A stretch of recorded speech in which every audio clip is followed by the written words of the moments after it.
ओम शांति। ओम शांति। आज की तारीख है 10 अक्टूबर 2025। साकार महावाक्य। बाबा कहते, मीठे बच्चे, तुम्हें एक बाप से एक मत मिलती है।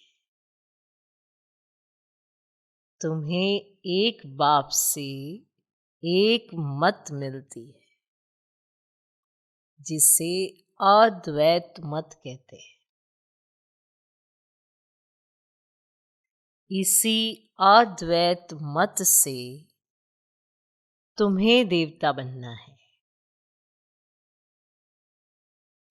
इसी अद्वैत मत से तुम्हें देवता बनना है। बाबा कहते, मीठे बच्चे, तुम्हें एक बाप से एक मत मिलती है, जिसे अद्वैत मत कहते हैं। इसी अद्वैत मत से तुम्हें देवता बनना है। एक मत, अद्वैत मत। आज का प्रश्न, मनुष्य इस भूल भुलैया के खेल में सबसे मुख्य बात कौन सी भूल गए? मनुष्य इस भूल भुलैया के खेल में सबसे मुख्य बात कौन सी भूल गए हैं?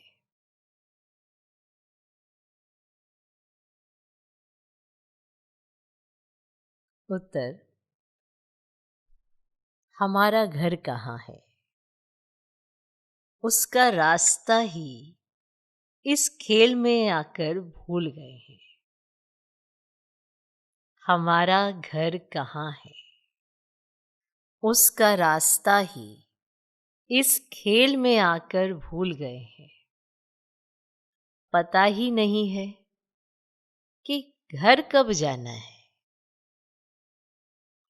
पता ही नहीं है कि घर कब जाना है और कैसे जाना है।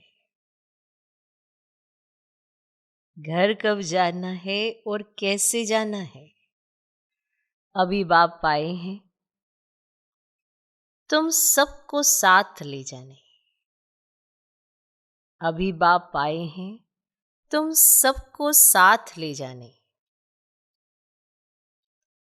तुम्हारा अभी पुरुषार्थ है वाणी से परे स्वीट होम में जाने का। तुम्हारा अभी पुरुषार्थ है वाणी से परे स्वीट होम में जाने का। तो मनुष्य इस भूल भुलैया के खेल में सबसे मुख्य बात कौन सी भूल गए हैं? कि हमारा घर कहाँ है, उसका रास्ता ही इस खेल में भूल गए हैं। पता ही नहीं है कि घर कब जाना है और कैसे जाना है। अभी बाप आए हैं तुम सबको साथ ले जाने। तुम्हारा अभी पुरुषार्थ है वाणी से परे स्वीट होम में जाने का। आज का गीत है, रात के राही थक मत जाना। ओम शांति। गीत का अर्थ और कोई समझ ना सके। ड्रामा प्लान अनुसार कोई कोई गीत ऐसे बने हुए हैं मनुष्यों के जो तुम्हें मदद करते हैं। बच्चे समझते अभी हम सो देवी देवता बन रहे हैं। जैसे वे पढ़ाई पढ़ने वाले कहेंगे हम सो डॉक्टर बैरिस्टर बन रहे हैं। वो पढ़ाई पढ़ेंगे तो ऐसा जरूर समझेंगे ना कि हम सो डॉक्टर बैरिस्टर बन रहे हैं। तुम्हारी बुद्धि में है हम सो देवता बन रहे हैं नई दुनिया के लिए। अब ये सिर्फ तुम्हें ही ख्याल आता है। अमरलोक नई दुनिया सत्युग को ही कहा जाता है। अभी तो ना सत्युग है ना देवताओं का राज्य है। अब यहाँ तो हो नहीं सकता।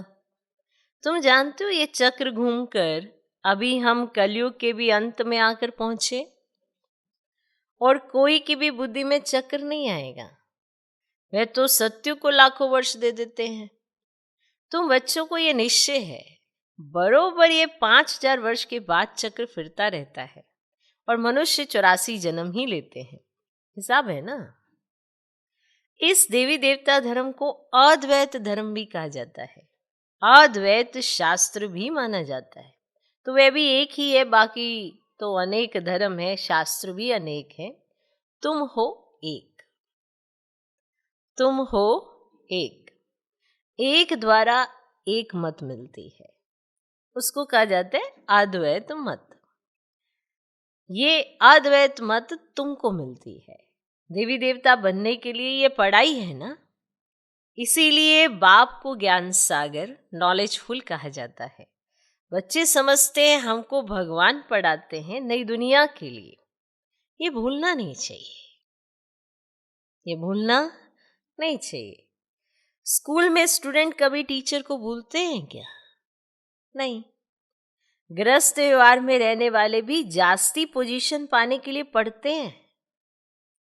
तुम भी गृहस्थ व्यवहार में रहते हुए पढ़ते रहो, अपनी उन्नति करने के लिए। दिल में ये आना चाहिए हम बेहद के बाप से पढ़ रहे हैं। शिव बाबा भी बाबा है, प्रजापिता ब्रह्मा भी बाबा है। प्रजापिता ब्रह्मा आदि देव नाम बाला है, सिर्फ पास्ट हो गए हैं। जैसे गांधी भी पास्ट हो गए हैं, उनको बापूजी कहते हैं परंतु समझते नहीं, ऐसे ही कह देते हैं। ये शिव बाबा सच सच है, ब्रह्मा बाबा भी सच सच है, लौकिक बाप भी सच सच होता है। बाकी मेयर आदि को तो ऐसे ही बापू कह देते हैं। तो वे सब हैं आर्टिफिशियल। वहां जब बापूजी कहते हैं तो वो आर्टिफिशियल है, ये है रियल। परमात्मा बाप आकर आत्माओं को प्रजापिता ब्रह्मा द्वारा अपना बनाते हैं। उनके तो जरूर ढेर बच्चे होंगे। अब शिव बाबा की तो सब संतान है, उनको सब याद करते हैं। फिर भी कोई कोई उनको भी नहीं मानते, पक्के नास्तिक होते हैं, ऐसे भी होते हैं। ऐसे तो शिव बाबा की सब संतान है, पर कोई कोई ऐसे भी होते हैं जो उनको मानते भी नहीं। जानते तो बहुत सारे हैं, वो नहीं जानते, लेकिन मानते भी नहीं, पक्के नास्तिक होते हैं, जो कहते हैं संकल्प की दुनिया बनी हुई है। ऐसे भी कई होते हैं कि ये संकल्प की दुनिया बनी हुई है। अभी तुमको बाप समझाते हैं, ये बुद्धि में याद रखो, हम पढ़ रहे हैं, पढ़ाने वाला है शिव बाबा। ये रात दिन याद रहना चाहिए कि हम पढ़ रहे हैं, पढ़ाने वाला शिव बाबा है। तो यही माया घड़ी घड़ी भुला देती है, इसीलिए याद करना होता है। बाप, टीचर, गुरु तीनों को भूल जाते है भी एक ही, फिर भी भूल जाते हैं। रावण के साथ लड़ाई इसमें है। बाप कहते हैं, हे आत्माएं, तुम सतो प्रधान थी, अभी तमो प्रधान बनी हो। जब शांति धाम में थी तो पवित्र थी। अब प्योरिटी के बगैर कोई आत्मा ऊपर में रह नहीं सकती, इसीलिए सब आत्माएं पतित पावन बाप को बुलाती रहती है। जब सभी पतित तमो प्रधान बन जाते हैं, तब बाप आकर कहते हैं, मैं तुमको सतो प्रधान बनाता हूं। तुम जब शांति धाम में थे तो वहां सब पवित्र थे, अपवित्र आत्मा वहां कोई रह न सके। सबको सजाएं खाकर पवित्र जरूर बनना है, पवित्र बनने बिगर कोई वापस जा ना सके। भल कोई कह देते हैं ब्रह्म में लीन हुआ, फलाना ज्योति ज्योत समाया, तो ये सब है भक्ति मार्ग की अनेक बातें, और तुम्हारी ये है अद्वैत मत। मनुष्य से देवता तो एक बाप ही बना सकते हैं। कल्प कल्प बाप आते हैं पढ़ाने, उनकी एक्ट हूबहू कल्प पहले मुआफिक ही चलती है। ये अनादि बना बनाए ड्रामा है ना। सृष्टि चक्र फिरता रहता है। सतयुग, त्रेता, द्वापर, कलयुग और फिर यह है संगम युग। और मुख्य धर्म भी यह है डिटिज्म, इस्लामिज्म, बुद्धिज्म और कृष्णिज्म, अर्थात जिसमें राजाई चलती है। और ब्राह्मणों की राजाई नहीं है, ना कौरवों की राजाई है, ना ब्राह्मणों की और ना कौरवों की राजाई है। अभी तुम बच्चों को घड़ी घड़ी याद करना है बेअद के बाप को। तुम ब्राह्मणों को भी समझा सकते हो। बाबा ने बहुत बार समझाया है, पहले पहले ब्राह्मण चोटी हैं, ब्रह्मा की वंशावली पहले पहले तुम हो। ये तुम जानते हो कि भक्ति मार्ग में हम ही पूज्य से पुजारी बन जाते हैं। फिर अभी हम पूज्य बन रहे हैं, वे ब्राह्मण गृहस्थी होते हैं, ना कि सन्यासी। सन्यासी हठ योगी हैं। घर बार छोड़ना हट है ना।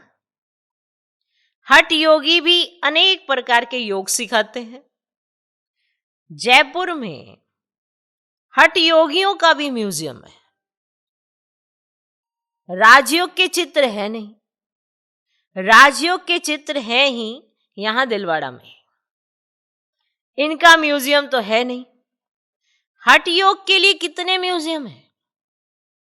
राजयोग का मंदिर यहां भारत में ही है।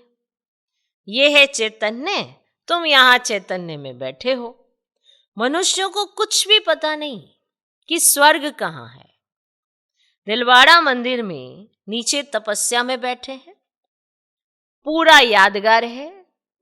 जरूर स्वर्ग ऊपर में ही दिखाना पड़े। मनुष्य फिर समझ लेते कि स्वर्ग ऊपर में है, माना ये तो दुनिया चल रही है लेकिन ऊपर एक दुनिया है, वहां स्वर्ग है। मनुष्य ऐसा समझ लेते। अब यह तो चक्र फिरता रहता है। आधा कल्प के बाद स्वर्ग फिर नीचे चला जाएगा, फिर आधा कल्प के बाद स्वर्ग ऊपर आएगा। माना जब सृष्टि पर स्वर्ग है तो स्वर्ग ही है, अभी नरक है तो नरक ही है। ये नहीं कि नरक और स्वर्ग इकट्ठे हैं, ऐसा है ही नहीं। अब इनकी आयु कितनी है कोई जानते ही नहीं। तुमको बाप ने सारा चक्र समझाया है, समझाया है। तुम ज्ञान लेकर ऊपर जाते हो, चक्र पूरा होता है, फिर नए सिर चक्र शुरू होगा। तो ये बुद्धि में चलना चाहिए। जैसे वे नॉलेज पढ़ते हैं तो बुद्धि में किताब आदि ये सब याद रहते हैं ना। जैसे वो नॉलेज पढ़ते हो तो बुद्धि में किताब याद रहती है ना। तो ये भी पढ़ाई है। अब जब पढ़ रहे हो तो ध्यान से पढ़ो, तो वो पढ़ाई भी ध्यान से पढ़ पाओ। क्या कहते हैं हमारा उस पढ़ाई में ध्यान नहीं लगता, क्योंकि इस पढ़ाई में ध्यान ही नहीं है, तो उस पढ़ाई में भी ध्यान नहीं लग पाता। क्योंकि यहाँ भी बुद्धि भटकती है तो वहाँ भी बुद्धि भटकती है। तो जब एकाग्रता सीख लेते हैं ना यहाँ इस पढ़ाई में, तो उस पढ़ाई में भी एकाग्रता आ जाती है। इसलिए बाबा के बच्चे बड़ी जल्दी पढ़ लेते हैं, हर चीज़ों को बड़ी जल्दी समझ लेते हैं, क्योंकि हमें पूरे चक्र की नॉलेज आ जाती है। हिस्ट्री और ज्योग्राफी तो बाप ही पढ़ा देते हैं, और किसी को इतना किताबों से समझ ना भी आए, बाप के पढ़ाने से बहुत जल्दी समझ में आ जाता है। देखो पढ़नी क्या है, मुरली। मुरली में सारे रहस्य छिपे पड़े, अब निकालने हैं आपको। उसके लिए विचार सागर मंथन करो। तो जितना इस पढ़ाई को ध्यान से पढ़ोगे उतना ये अंदर जीवन में आएगी और ऑटोमेटिकली आप देवता बन जाएंगे। दैवी गुणों की धारणा यहाँ मुश्किल क्यों लगती है। कलयुग है, कलयुग में तो दैवी गुण है नहीं, पर संगम पर दैवी गुणों की धारणा मुश्किल नहीं है, क्योंकि डायरेक्ट तो ऑलमाइटी अथॉरिटी साथ दे रहा है। तो जब साथ देने वाला सर्वशक्तिवान है तो दैवी गुण धारण करना मुश्किल कैसे। लेकिन भूल जाते हैं कि हमको पढ़ा कौन रहा है। तो जैसे वो पढ़ाई पढ़ते हैं तो बुद्धि में किताब आदि सब याद रहते हैं ना, ये भी पढ़ाई है। ये भरपूर रहना चाहिए, भूलना नहीं चाहिए। ये पढ़ाई बूढ़े, जवान, बच्चे आदि सबको हक है पढ़ने का। सिर्फ अलफ को जानना है। अलफ को जान लिया तो बाप की प्रॉपर्टी भी बुद्धि में आ जाएगी। जानवर को भी बच्चे आदि सब बुद्धि में रहते हैं। जानवर तक को भी बच्चे आदि सब बुद्धि में रहते हैं। जंगल में जाएंगे तो भी घर और बछड़े याद आते रहेंगे, आप ही ढूंढ कर आ जाते हैं, आप ही ढूंढ कर आ जाते हैं। सोचो अब उनके पास ऐसी कैसी बुद्धि आई। अब बाप कहते बच्चे मामेकम याद करो। सोचो जानवरों से भी आपको वो दृष्टांत दिया जा रहा है कि जब उनको इतना याद रहता तो तुम्हें क्यों नहीं। अब बाप कहते बच्चे मामेकम याद करो और अपने घर को याद करो, जहां से तुम आए हो पाठ बजाने। आत्मा को घर बहुत प्यारा लगता है, कितना याद करते हैं परंतु रास्ता भूल गए हैं। तुम्हारी बुद्धि में है हम बहुत दूर रहते परंतु वहां जाना कैसे होता है, क्यों नहीं हम जा सकते, कुछ भी पता ही नहीं है। इसीलिए बाबा ने बताया भूल भुलैया का खेल भी बनाते हैं, जहां से जाएं दरवाजा बंद। अभी तुम जानते हो इस लड़ाई के बाद स्वर्ग का दरवाजा खुलता है। इस मृत्यु लोक से सब जाएंगे, इतने सब मनुष्य नंबरवार धर्म अनुसार और पाठ अनुसार जाकर रहेंगे। अभी देखो कितना विशेष पॉइंट है कि नंबरवार धर्म अनुसार और पाठ अनुसार जाकर रहेंगे। तुम्हारी बुद्धि में यह सब बातें। मनुष्य ब्रह्म तत्व में जाने के लिए कितना माथा मारते हैं, वाणी से परे जाना है। आत्मा शरीर से निकल जाती है तो फिर आवाज नहीं रहता, फिर उस शरीर में बिल्कुल आवाज नहीं होता। बच्चे जानते हैं हमारा तो वह स्वीट होम है, फिर देवताओं की है स्वीट राजधानी, अद्वैत राजधानी। बाप आकर राजयोग सिखलाते हैं, सारी नॉलेज समझाते हैं, जिससे फिर भक्ति में शास्त्र आदि बैठ बनाए हैं। अभी तुमको वे शास्त्र आदि नहीं पढ़ना है। उन स्कूलों में बुढ़ियां आदि नहीं पढ़ती, बुढ़ियां जाके उन स्कूलों में नहीं पढ़ती, यहाँ तो सब पढ़ते हैं। तुम बच्चे अमरलोक में देवता बन जाते हो, वहां कोई ऐसे अक्षर नहीं बोले जाते हैं जिससे किसी की गलानी हो। वहां ऐसा कोई अक्षर नहीं है जिससे किसी की गलानी हो। अभी तुम जानते हो स्वर्ग पास्ट हो गया है, उनकी महिमा है। कितने मंदिर बनाते हैं, उनसे पूछो ये लक्ष्मी नारायण कब होकर गए हैं, कुछ भी पता नहीं है। अभी तुम जानते हो हमको अपने घर जाना है, बच्चों को समझाया है ओम का अर्थ अलग है और सो हम का अर्थ अलग है। उन्होंने फिर ओम सो हम सो का अर्थ एक कर दिया है। तुम आत्मा शांति धाम में रहने वाली हो, फिर आती हो पाठ बजाने। देवता क्षत्रिय वैश्य शूद्र बनते हैं। ओम अर्थात हम आत्मा, कितना फर्क है। और वह फिर दोनों को एक कर देते हैं। ये बुद्धि से समझने की बात है। कोई पूरी रीति समझते नहीं है तो फिर जुटका खाते रहते हैं। जो पूरी रीति समझते नहीं है ना, जिनको यही समझ नहीं आ रहा कि बाबा समझाना क्या चाह रहे हैं, तो वे झुटका खाते रहते हैं। कमाई में कभी झुटका नहीं खाते हैं। वह कमाई तो है अल्पकाल के लिए, अब यह तो आधा कल्प के लिए है। वो तो अल्पकाल की कमाई के लिए अपने को अलर्ट कर लेते हो, ये तो आधा कल्प की बात हो रही है। परंतु बुद्धि और तरह भटकती है तो फिर थक जाते हैं। ये पॉइंट नोट करो, जो बुद्धि बाहर इधर उधर भटकती है ना तो फिर थक जाते हैं। सारा दिन कोई ना कोई इधर जरमुई जगमुई, इसकी सोच उसकी सोच, अब इतनी बुद्धि व्यर्थ में जाती है तो थक जाते हैं, फिर थक जाते हैं, उबासी देते रहते हैं। तुमको आंखें बंद करके नहीं बैठना चाहिए। तो तुम जानते हो आत्मा अविनाशी है, शरीर विनाशी है। कलयुगी नरकवासी मनुष्यों को देखने और तुम्हारे देखने में भी रात दिन का फर्क हो जाता है। हम आत्मा बाप द्वारा पढ़ते हैं, ये कोई को पता ही नहीं है। ज्ञान सागर परम पिता परमात्मा आकर पढ़ाते हैं, हम आत्मा सुन रही हैं।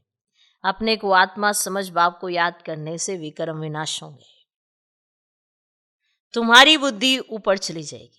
शिव बाबा हमको नॉलेज सुना रहे हैं, इसमें बहुत रिफाइन बुद्धि चाहिए। रिफाइंड बुद्धि करने के लिए बाप युक्ति बताते हैं। रिफाइंड बुद्धि बनाने के लिए क्या करना है? अपने को आत्मा समझने से बाप जरूर याद आएगा। अपने को आत्मा समझते इसीलिए है कि बाप की याद पड़े, इसीलिए समझा जाता है खुद को आत्मा, कि बाबा की याद पड़े, संबंध रहे, जो सारा कल्प टूटा है। वहां तो है ही प्रारब्ध सुखी सुख, दुख की बात ही नहीं है, उसको हेवन कहते हैं। हेवनली गॉड फादर ही हेवन का मालिक बनाते हैं। ऐसे बाप को भी कितना भूल जाते हैं। बाप अगर बच्चों को अडॉप्ट करते हैं, मारवाड़ी लोग बहुत अडॉप्ट करते हैं, तो उनको खुशी होगी ना। मैं साहूकार की गोद में आया हूं, साहूकार का बच्चा गरीब के पास कभी नहीं जाएगा। ये प्रजापिता ब्रह्मा के बच्चे तो जरूर मुखवंशावली होंगे ना। तुम ब्राह्मण हो मुखवंशावली, वे हैं कुखवंशावली। इस फर्क को तुम जानते हो। तुम जब समझाओ तब मुखवंशावली बने। ये एडॉप्शन है, एडॉप्ट हो गए। स्त्री को समझते हैं मेरी स्त्री। अब स्त्री कुखवंशावली है या मुखवंशावली? जब पति कहता है कि मेरी स्त्री है, तो वो कुखवंशावली है या मुखवंशावली? स्त्री है ही मुखवंशावली, मेरी कहा उसने। फिर जब बच्चे होते हैं वह है कुखवंशावली। बाप कहते हैं ये सब है मुखवंशावली। मेरी कहने से मेरी बनी ना, मेरे बच्चे हैं ये कहने से नशा चढ़ता है। तो ये है सब मुखवंशावली। आत्माएं थोड़े ही मुखवंशावली हैं, आत्मा तो अनादि अविनाशी है। तुम जानते हो ये मनुष्य सृष्टि कैसे ट्रांसफर होती है? पॉइंट्स तो बच्चों को बहुत मिलती है, फिर भी बाबा कहते हैं और कुछ धारणा नहीं होती है, मुख नहीं चलता है, तो अच्छा तुम बाप को याद करते रहो, तो तुम भाषण आदि करने वालों से भी ऊंच पद पा सकते हो। भाषण करने वाले कोई समय तूफान में गिर पड़ते हैं, वे गिरे नहीं, बाप को याद करते रहे तो जास्ती पद पा सकते हैं। सबसे जास्ती जो विकार में गिरते हैं, तो 5 माल माना मंजिल से गिरने से हड्डगुड टूट जाते हैं। 5वीं मंजिल है देह अभिमान। ये जो बहुत आता है, जो 5वीं मंजिल पर पहुंचा देता है, जो स्वयं ही स्वयं को समझते हैं हम बिल्कुल राइट है, ये देह अभिमान है 5वीं मंजिल। 4थी मंजिल है काम। फिर उतरते आओ। बाप कहते काम महाशत्रु है। लिखते भी हैं बाबा हम गिर पड़े। क्रोध के लिए ऐसे नहीं कहेंगे कि हम गिर पड़े। काला मुंह करने से बड़ी चोट लगती है, फिर दूसरे को कह ना सके कि काम महाशत्रु है। बाबा बार बार समझाते हैं क्रिमिनल आंखों की बहुत संभाल करनी है। सत्युग में नगन होने की बात ही नहीं है। क्रिमिनल आई होती ही नहीं, सिविल आई हो जाती है। वह है सिविलियन राज्य। इस समय है क्रिमिनल दुनिया। अभी तुम्हारी आत्मा को सिविलाइज कर मिलती है, जो 21 जन्म काम देती है। तो वहां कोई भी क्रिमिनल नहीं बनते। अब मुख्य बात बाप समझाते, बाप को याद करो और 84 के चक्र को याद करो। यह भी वंडर है, जो श्री नारायण है वही अंत में आकर भाग्यशाली रथ बनते हैं। यह भी वंडर है। उनमें बाप की प्रवेशता होती है तो भाग्यशाली बनते हैं। ब्रह्मा सो विष्णु, विष्णु सो ब्रह्मा। ये 84 जन्मों की हिस्ट्री बुद्धि में रहनी चाहिए। अच्छा, मीठे मीठे सिकिलदे बच्चों प्रति माता पिता बाप दादा का याद प्यार और गुड मॉर्निंग। रूहानी बाप की रूहानी बच्चों को नमस्ते। हम रूहानी बच्चों की भी रूहानी बाप को नमस्ते नमस्ते नमस्ते। Good morning good morning good morning. नहाना के लिए मुख्य सर पहला पॉइंट, बाप की याद से बुद्धि को रिफाइन बनाना है। अब ये आप ठान लो, बुद्धि को रिफाइन बनाना है, व्यर्थ में बुद्धि चलाना बंद करो। बाप की याद से बुद्धि को रिफाइन बनाना है। बुद्धि पढ़ाई से सदा भरपूर रहे। बाप और घर सदा याद रखना है और याद दिलाना है।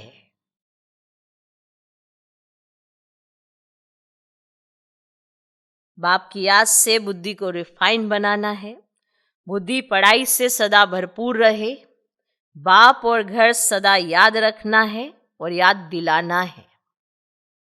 दूसरा पॉइंट, इस अंतिम जन्म में क्रिमिनल आई को समाप्त कर सिविल आई बनानी है। इस अंतिम जन्म में क्रिमिनल आई को समाप्त कर सिविल आई बनानी है। क्रिमिनल आंखों की बड़ी संभाल रखनी है। क्रिमिनल आंखों की बड़ी संभाल रखनी है। आज का वरदान, दातापन की स्थिति और समाने की शक्ति द्वारा सदा विघ्न विनाशक समाधान स्वरूप भव। दातापन की स्थिति और समाने की शक्ति द्वारा सदा विघ्न विनाशक समाधान स्वरूप भव। विघ्न विनाशक समाधान स्वरूप बनने का वरदान विशेष 2 बातों के आधार से प्राप्त होता है। विघ्न विनाशक समाधान स्वरूप बनने का वरदान विशेष 2 बातों के आधार से प्राप्त होता है। नंबर 1, सदा स्मृति रहे कि हम दाता के बच्चे हैं, कि हम दाता के बच्चे हैं, इसीलिए मुझे सबको देना है, इसीलिए मुझे सबको देना है। रिगार्ड मिले, स्नेह मिले तब स्नेही बने। रिगार्ड मिले, स्नेह मिले तब स्नेही बने। नहीं, मुझे देना है, मुझे देना है। रिगार्ड मिले, स्नेह मिले तब स्नेही बने। नहीं, मुझे देना है। दूसरा पॉइंट, स्वयं के प्रति तथा संबंध संपर्क में सर्व के प्रति समाने के शक्ति स्वरूप सागर बनना है। स्वयं के प्रति तथा संबंध संपर्क में सर्व के प्रति समाने के शक्ति स्वरूप सागर बनना है। इन्हीं 2 विशेषताओं से शुभ भावना शुभकामना से संपन्न समाधान स्वरूप बन जाएंगे। अगर आप समाधान स्वरूप बनना चाहते हैं, हर एक चाहता है वैसे, कोई भी समस्या है मेरे पास समाधान होना चाहिए, तो ये 2 बातें हैं। विघ्न विनाशक बनना चाहते हैं, हर एक चाहता है, तो ये 2 बातें हैं। पहला, सदा स्मृति रहे कि हम दाता के बच्चे हैं, इसीलिए मुझे सबको देना है। अब ये कितना कितना कौन देता है, हर एक के ऊपर निर्भर करता है। लेकिन अगर किसी ने ठान लिया कि मुझे तो देना ही देना है, क्या देना है वैसे? सबको सम्मान, सबको रिगार्ड। कोई देगा तो मैं दूंगा, तो फिर ये तो सौदा हो जाता है। मुझे तो देना ही है, चाहे कुछ हो जाए, मुझे तो देना ही है। रिगार्ड मिले, स्नेह मिले, सामने वाला रिगार्ड दे तो मैं रिगार्ड से बात कर लूं, सामने वाला स्नेह से मिले तो मैं स्नेह से मिल लूं। नहीं, मुझे देना है। दूसरा पॉइंट, स्वयं के प्रति तथा संबंध संपर्क में सर्व के प्रति समाने के शक्ति स्वरूप सागर बनना है। अपनी बातें तो हम बहुत अच्छे से संभाल लेते हैं, दूसरों की बातें हम फैला देते हैं। छोटी सी भी बात होगी उसका बतंगड़ बना देते हैं, तो फिर हम कहाँ से बनेंगे? तो स्वयं के प्रति तथा संबंध संपर्क में सर्व के प्रति समाने के शक्ति स्वरूप सागर बनना है। इन्हीं दो विशेषताओं से शुभ भावना शुभ कामना से संपन्न समाधान स्वरूप बन जाएंगे। आज का स्लोगन, सत्य को अपना साथी बनाओ। सत्य को, तो आपकी नैया माना नाव कभी डूब नहीं सकती। सत्य को अपना साथी बनाओ। किसको? सत्य को, तो आपकी नैया कभी डूब नहीं सकती। ठीक है। अव्यक्त ईश्वर स्वयं और सर्व के प्रति मनसा द्वारा योग की शक्तियों का प्रयोग करो। जब मनसा में सदा शुभ भावना व शुभ दुआएं देने का नेचुरल अभ्यास हो जाएगा तो मनसा आपकी बिजी हो जाएगी। मन में जो हलचल होती है उससे स्वतः ही किनारे हो जाएंगे। अपने पुरुषार्थ में जो कभी दिल शिकस्त होते हो वे नहीं होंगे, जादू मंत्र हो जाए। कब? जब आपकी मनसा सदा शुभ भावना और शुभ दुआओं देने के लिए इस नेचुरल कार्य में बिजी हो जाएगी, अभ्यास हो जाएगा। जब मनसा इसी में बिजी है। ओम शांति।